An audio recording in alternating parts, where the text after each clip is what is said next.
Hitting Maryland's coast means trying new things, maybe not just thinking about Ocean City and all those fun rides. How about the beaches where you can see wild horses? We are here at Assateague Island.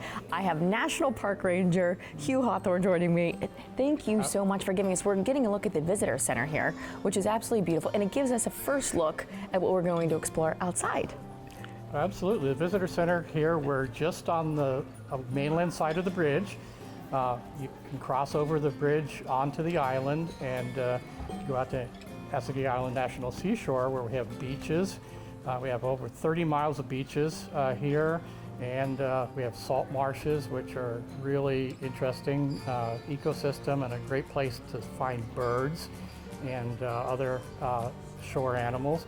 And of course, we've got the wild horses. We've got 80 plus wild horses that roam around the whole Maryland side of the island.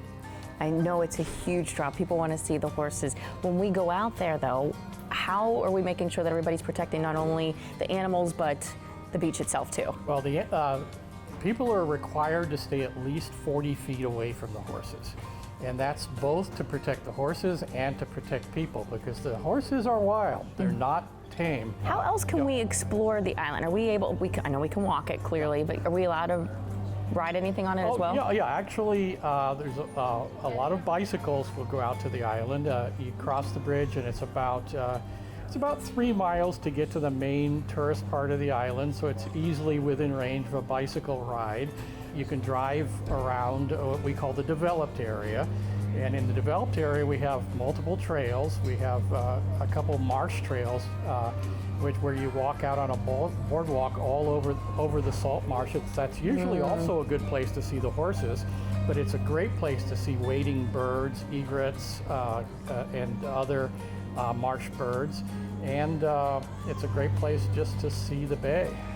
Any fun facts that I or others who are back home wouldn't know about that make it such a unique island here? Well, first off, the island as it is now wasn't here before the 1930s. This used to be one big long island that went all the way from Virginia up to Delaware. And then there was a huge hurricane in the 1930s that cut what's now the Ocean City Inlet. And that created Assateague Island, as we know now, and separated it from Ocean City. So if you'd been here before in the 1930s, it was one long island. There was nothing in between.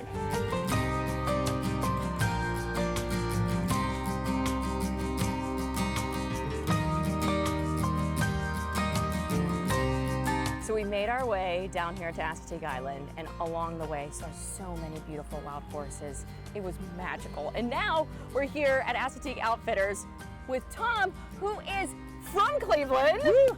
I love it. Good to see you. Yeah, good to see you guys out here. We're happy to be down here. It's absolutely beautiful, and you're all about getting us out on the water and enjoying the beautiful bay here. Absolutely. So we're at the end of Bayside Drive here in Assateague Island National Seashore, and national seashores are a little bit different than national parks, where they really have a focus on recreation. So getting out into the resource and making connections for yourself. So that's what we do, is we facilitate that. We have kayaks, we have stand-up paddle boards, we have bicycles. We even have fun things like clam rakes that you can rent, and you could go out there and catch yourself some dinner.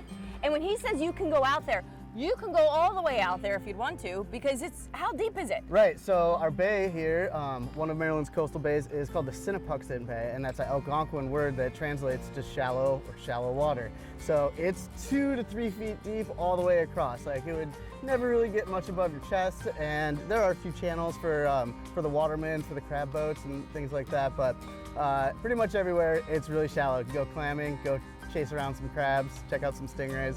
And I see a bunch of life vests. We always want to be safe when we're going out there in the water, for sure. Absolutely.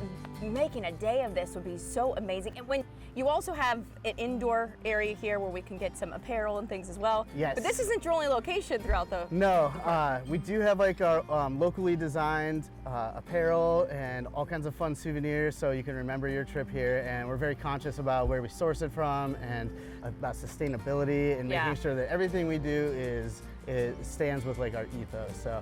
So yeah, you can check out all of that stuff. We have a restaurant just down the island at the state park, the Five Tides. So yeah, we got you covered no matter what you want to do here. If you want to have an all-day adventure, you can rent a bike over by the visitor center, ride to the restaurant, come down here, rent a kayak, really get out there. And when they buy things from you, you have a great partnership that it's helping the Bay. Correct. As well. Yeah. So when we started our company, we partnered with a local nonprofit, the Maryland Coastal Bays Program, and half of our profits at the end of the year go straight to them. It's amazing. They do great things for our local waterways, provide habitat for some endangered and species. So they're great. Assateague Outfitters, check it out when you're down here. You have any shout outs you want to give since you're from Cleveland? Hi Mom, hi Dad, love you guys, miss you, see you soon. Come down with us, we'll all hang together. Thanks, Tom.